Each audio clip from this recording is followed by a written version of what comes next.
بسم اللہ الرحمن الرحیم. خواجہ حضرات، میں ہوں اختر عباس اور آپ سب کو میرا سلام پہنچے.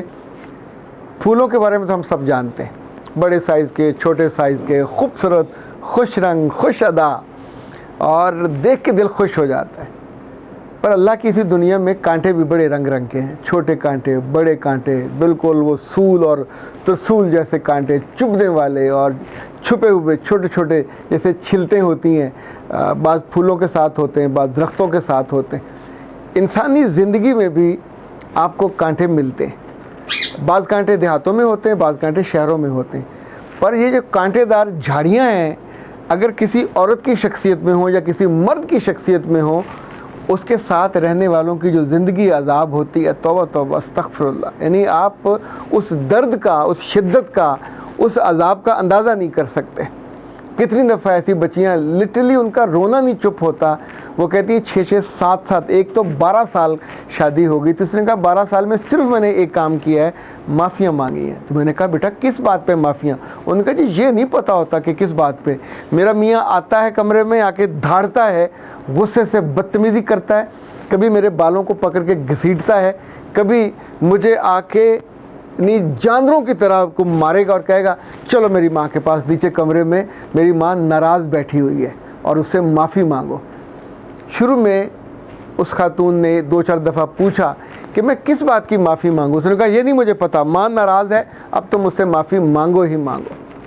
میں کبھی کبھی سوچتا ہوں کہ ماؤں کا اپنا درجہ ہے اور ان کی فضیلتیں بھی اللہ نے بڑی ہیں، پر کسی ظالم عورت کی، کسی کانٹے دار شخصیت والی عورت کی سزا بھی تو اللہ کے پاس ہے. وہ تو کسی کی رتی برابر ماشا تولا نیکی بھی جانے نہیں دیتا، اور کسی کا رتی برابر جو گناہ ہے اس سے بھی صرف نظر نہیں کرتا.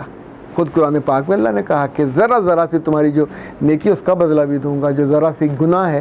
اب آپ کسی کی بیٹی کے ساتھ صرف اس لیے، نہ تو وہ اچھا نوکروں سے ہم یہ کام نہیں کرواتے. دوسرا، بہت سی بچیاں یہ کہتی ہیں کہ ان کی ساسوں کا تکیہ کلام ہے کہ معافی منگوانے سے پہلے اپنے بیٹے سے کہیں گی یا میاں سے کہیں گی اس کے باپ کو فون کرو، ان کو بلواؤ. رات کو 2 بجے بھی اس طرح کا ڈائلاگ ہوتے ہیں کہ اس کے ماں باپ کو بلواؤ، اس کے بھائیوں کو بلواؤ. اچھا اس بلوانے کا کیا مطلب ہے؟ آپ ان کو جانوروں کی طرح ٹریٹ کر رہے ہو. آپ اس بچی کو ڈس گریز کر رہے ہو. اس کے پاؤں تلے سے زمین نکالے رکھنی ہے تاکہ وہ بے زبان جانور کی طرح پہ وہاں یہ سوچتی رہے کہ یہاں تو میرا کوئی بھی نہیں ہے. تو ہر لمحے نہ وہ کسی روٹی، نہ پانی، نہ کھانا، نہ کپڑا، کبھی مطالبہ بھی نہ کرے، کبھی عزت بھی نہ چاہے، کبھی آبرو بھی نہ چاہے. مہمان آئیں گے تو سب سے گندی نکمی اس کو رکھا جائے گا.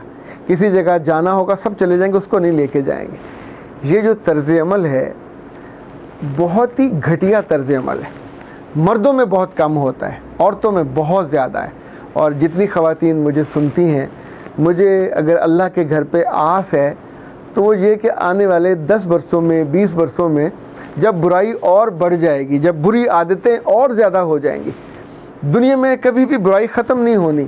یہ اس نظام کا حصہ ہے، جو کہ برے لوگ اور برائی اللہ نے اچھے لوگوں کی آزمائش کے لیے رکھے ہوئے، انہیں تنگ کرنے کے لیے رکھے ہوئے. ان کا اجر بنتا رہے گا. پر سچی بات ہے جل جل کے انسان فنا ہو جاتا ہے. آزمائش سہ کے ایک وقت آتا ہے کہ بندے کی بس ہو جاتی ہے. تو پھر اللہ پھر سلی دیتے ہیں کہ اے بندو یاد رکھنا لا یکلف اللہ نفسا الا وسعہا. اس بچی سے بھی میں نے کہا بیٹا ابھی تمہارے بچے ہیں، اس کے 4 بچے تھے، تو ابھی ان کے ساتھ جسے کہتے ہیں نا نیوے نیوے ہو کے نکل لو. جو ہی بچے بڑے ہوں ان کو اپنی محبت میں مبتلا کرو. وہ ڈانٹیں، وہ ماریں، وہ تمہارے بچوں کو تم سے دور کریں. Make a target. بچے تمہاری انگلیوں پہ ناچیں جیسے اس کا بیٹا اب بھی اس کی انگلیوں پہ ناچتا ہے. انفیکٹ آنے والے وقت میں اپنے بچے کو تھوڑا بیلنس بنانا. جب وہ لڑکی لے کے آئے اس کے ساتھ انصاف کرے. آپ نہ بے انصافی کرنا، آپ نہ ظلم کرنا، لیکن بے یارو مددگار مت ہونا. چونکہ جیسے جیسے عمر بڑھے گی نا آپ کا میاں بدلنا ہے نا ساس بدلنی، مرے گی تو کھپے گی، ورنہ جیتے جی تو یہ عورتیں ظلم سے باز نہیں آتی. ظلم کا بھی ایک چسکا ہوتا ہے، رلانے کا، دوسرے کو مارنے کا، دوسرے کو بے عزت کرنے کا. جب آپ تخت پہ بیٹھے ہوں اور سامنے لڑکی کے ماں اور باپ اور بھائی بیٹھے ہوں اور سر جھکا کے باجی آپا جی جیسے آپ کہیں کر لیں، بیٹا معافی مانگ لو، معافی مانگ لو، تمہاری ماں ہے، تمہاری چاچی ہے، تمہاری تائی ہے، ان کو کوئی حیا نہیں دلاتا کہ جیسے تمہاری عمر بڑھ رہی ہے تو تمہارے اندر ناانصافی کیوں بڑھ رہی ہے، تمہارے اندر جو جانوروں والی جبلت ہے وہ کیوں بڑھ رہی ہے، تمہارے اندر عصبیت کیوں یہ کام عام طور پہ بھابیاں یا جو قریبی آپ کے عزیز ہوتے ہیں، پھپھیاں، تائیاں، چچیاں، خالائیں، وہ کرتی ہیں، اور یہ کرتے ہوئے انہیں ذرا سا نہ لحاظ ہوتا ہے نہ حیا ہوتی ہے۔ حیا دنیا میں سب سے بڑی اللہ کی ہوتی ہے۔ انسان یہ سوچتا ہے کہ میں غلطی کروں گی یا کروں گا تو اللہ کو کیا منہ دکھاؤں گا۔ جس کی زندگی میں محمد صلی اللہ علیہ وسلم، میرا ویسے جی چاہتا ہے کہ ہمارے بھی سب ڈراموں میں جب اللہ کے رسول کا نام آئے تو سب یہاں ہاتھ رکھیں، ایسے کر کے کریں، کوئی بندے کو یاد تو آ جاتا ہے کہ میں کسی سے جڑا ہوا ہوں، میں کسی محبت کے یا حصہ ہوں، مجھے ان کے سامنے جا کے بے عزت نہیں ہونا۔ لیکن ہمارے تو آوے کا آوا ہی، اور آوے کا آوا کیا ہے یہ ہمیں پتہ ہے۔ ماں ناراض نہ ہو، اور ماں اس لمحے اگر حرام فیصلے کر رہی ہو، غلط فیصلے کر رہی ہو، دوسرے کو ناجائز اور ناروا سزائیں دے رہی ہو، دوسرے کو بے عزت کرنا کیا اللہ کو پسند ہو سکتا ہے؟ اللہ سب سے زیادہ عزت والا ہے اور اپنے لوگوں کو وہ عزت کا تحفہ دیتا ہے۔ پتہ نہیں کیسے یہ تھوڑ دلی عورتیں ہیں اور تھوڑ دلے مرد ہیں کہ جن کے پاس اتنا اختیار ہوتا ہے، اور اس اختیار کو بھی وہ لوگوں کو اور اپنی ہی بہوؤں کو اور اپنی ہی عزیزوں کو بے عزت کرنے پہ تلے رہتے ہیں۔ بہت سے گھر میں نے ایسے نوٹ کیے ہیں جہاں رزق حرام آتا ہے، جہاں رزق حلال ہوگا وہاں عام طور پہ جو طرز عمل ہے وہ حلالی ہوتا ہے۔ جہاں رزق سود والا ہوگا، جہاں رزق رشوت والا ہوگا، جہاں رزق ظلم کی بنیاد پہ، جبر کی بنیاد پہ یا کمیشن کی بنیاد پہ گھر آتا ہوگا، اس حرامی رزق کی وجہ سے اولاد بھی حرامی اکثر نکلتی ہے اور نافرمان نکلتی ہے۔ گھر میں بیماریاں، یہ بھی بیماری کی قسم ہے نا کہ جب آپ نے بولنا ہے تو آپ کے زبان پہ بواسیر کے اثرات ہونے، اتنی گندی بدبودار آپ نے بات کرنی ہے کہ بیچاری وہ کمرے میں جا کے روئے، اس کے ماں باپ اپنے گھر جا کے روئیں کہ ہم نے کہاں بیاہ دیا۔ اس رشتے پہ قصور کسی کا نہیں ہوتا۔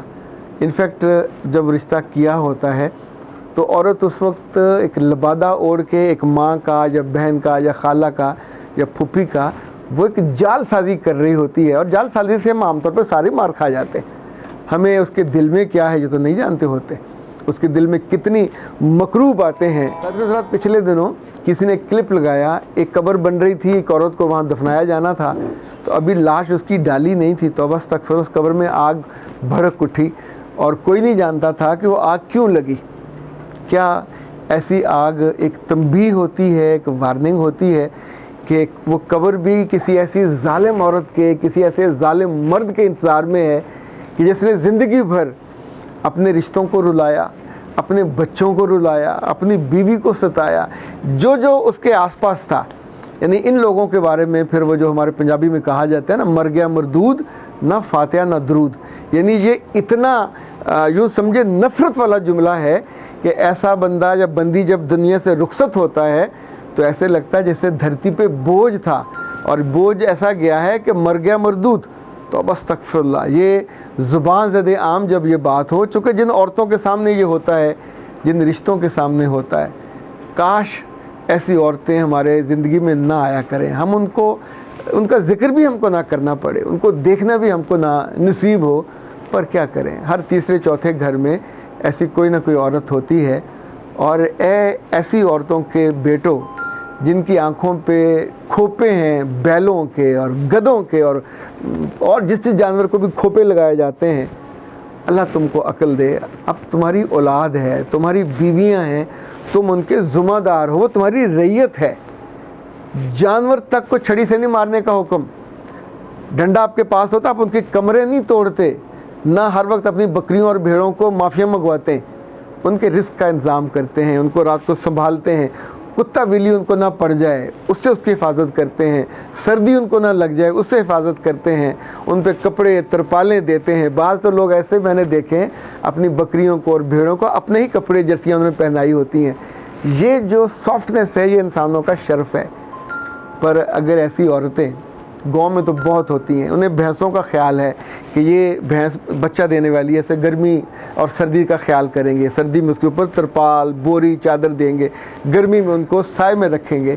پر انہیں اگر خیال نہیں ہوتا تو زندہ دل والی بہوؤں کا, بیٹیوں کا, وہ جو ان کے اپنی عزیزوں سے جڑی ہوتی ہیں, جہاں سے دعا مل سکتی ہے, یہ ان کا صدقہ جاریہ بھی بن سکتی ہیں. اور یہ وہ بھی بن سکتے ہیں کہ جو ان کے لیے صرف بد دعاؤں کا سورس ہوتا ہے. تو کیا آپ اس کو عقل مند کہو گے کہ جو اپنے لیے روزانہ کی بنیاد پہ بد دعاؤں کے لیے ایک ٹوٹی کھولی ہوئی ہو؟ یہ لڑکیاں معافیاں مانگ کر جب کمروں میں جاتی ہیں, میاں کہہ کے نہیں بولیں گی, ظلم سہلیں گی, پر کمرے میں ان کے تکیے ان کے آنسوؤں سے گیلے ہو جاتے ہیں. ان کے بچے ان کو چپ کراتے ہیں, ماں کیا ہوا, اور وہ نہیں بتا پاتی کہ میں ابھی کس عذاب سے گزر کے آئی ہوں. اے وہ لوگوں جن کے گھروں میں بیٹیوں کو اور بہوؤں کو ایسا عذاب دیا جاتا ہے, یار یہ بالکل اچھا نہیں ہے. نہ آپ کو سوٹ کرتا ہے, نہ آپ کے معاشرے کو سوٹ کرتا ہے, نہ پاکستان کو سوٹ کرتا ہے. اس کا تعلق ملک کی ترقی سے, بڑی بڑی عمارتوں سے, بڑی بڑی ڈگریوں یونیورسٹیوں سے نہیں ہے. اس کا تعلق تو گندی, اندھیری, اجڑی ہوئی کوٹھریوں جیسے دلوں سے ہے. اور یہ دل جن لوگوں کو بھی نصیب ہوتے ہیں, وہ لڑکیاں ہوں, عورتیں ہوں یا مرد ہوں, وہ بہت ہی بدبختی کے مارے ہوئے ہوتے ہیں. وہاں تو سوائے بے برکتی کی چمگادڑوں کے کوئی اور آ کے رکتا بھی نہیں ہے, کوئی آ کے بسیرا بھی نہیں ڈالتا. اور آپ کے زندگی میں ان بد دعاؤں کا بسیرا ہو جاتا ہے تو پھر خیر اڑ جاتی ہے. اور سزا کے طور پہ آپ کے اپنے قریبی لوگوں کو سزا ملتی ضرور ہے.